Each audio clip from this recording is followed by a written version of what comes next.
Hablemos de la diferencia entre la ley y la gracia. La gracia es el reflejo de la naturaleza de Dios, mientras que la ley es el reflejo de los esfuerzos y la naturaleza del hombre. La ley fue el vehículo a través del cual tratamos de salvarnos y fallamos. La gracia es el medio a través del cual Dios quiso salvarnos y tuvo éxito. Dios fue el iniciador de nuestra salvación. Él es el autor y consumador de nuestra fe. Él se interesó por nosotros antes que nosotros por Él. Antes que tengamos un problema, Él ya tenía la solución. En Isaías 65, uno dice: fui buscado por los que no preguntaban por mí, fui hallado por los que no me buscaban. Dije a gente que no invocaba mi nombre: heme aquí, heme aquí.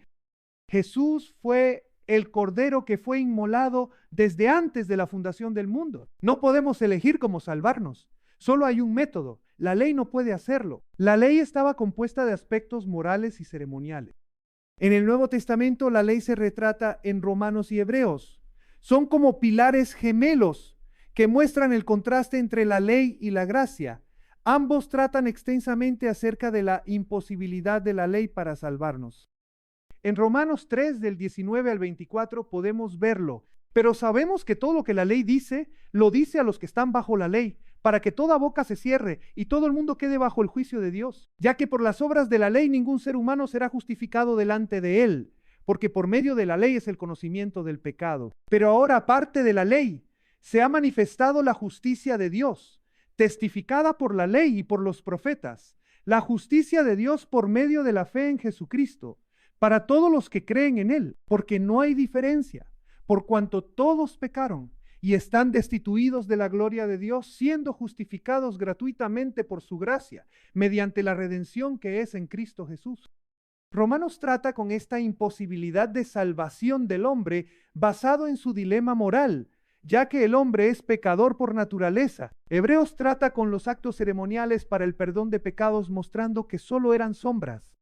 Lo vemos en Hebreos 8, del 3 al 5. Porque todo sumo sacerdote está constituido para presentar ofrendas y sacrificios, por lo cual es necesario que también éste tenga algo que ofrecer. Así que, si estuviese sobre la tierra, ni siquiera sería sacerdote, habiendo aún sacerdotes que presentan las ofrendas según la ley, los cuales sirven a lo que es figura y sombra de las cosas celestiales, como se le advirtió a Moisés cuando iba a erigir el tabernáculo, diciéndole: mira, haz todas las cosas conforme al modelo que se te ha mostrado en el monte.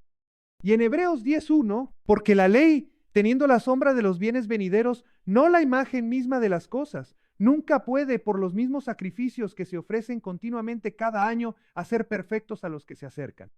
La ley tenía como propósito que toda boca se cierre y todo el mundo quede culpable delante de Dios, ya que por la ley es el conocimiento del pecado. La ley no creó nuestra naturaleza pecaminosa, sino que es por la ley que tenemos conocimiento de que el pecado está en nosotros.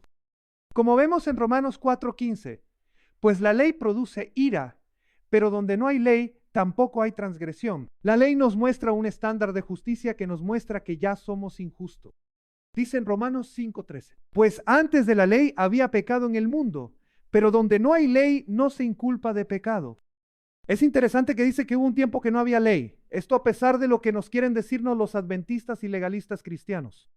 La imputación de la ley se basa en el conocimiento. La ley es como una línea que nos muestra cuando la cruzamos. Esto lo vemos en Romanos 7, del 7 al 13. ¿Qué diremos pues? ¿La ley es pecado? En ninguna manera.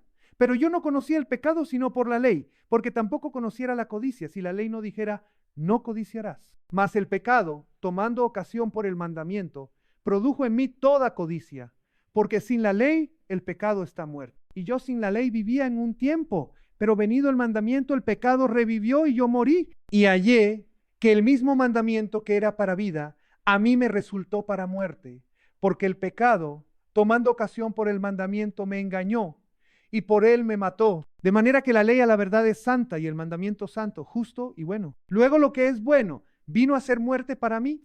En ninguna manera, sino que el pecado, para mostrarse pecado, produjo en mí la muerte por medio de lo que es bueno, a fin de que por el mandamiento el pecado llegase a ser sobremanera pecaminoso.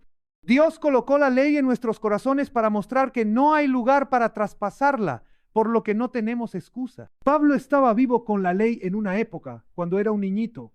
Los niños judíos eran entrenados diligentemente en la memorización de las escrituras desde muy temprana edad. Luego, con el conocimiento de la ley venía el resultado del pecado, la muerte espiritual. La naturaleza de pecado está en uno, pero no somos responsables sino hasta que llegamos a la edad de la responsabilidad, que puede variar de niño en niño. La ley es santa, no hay nada malo en ella. El mal se encuentra en nosotros. La ley no provee soluciones, lo único que hace es mostrarnos el problema. La ley nos salva, para el hombre es imposible. Solo la muerte de Jesús en la cruz perdonó nuestros pecados y nos dio la salvación. Solo la gracia de Dios, manifestada en la persona de Jesucristo, puede salvarnos.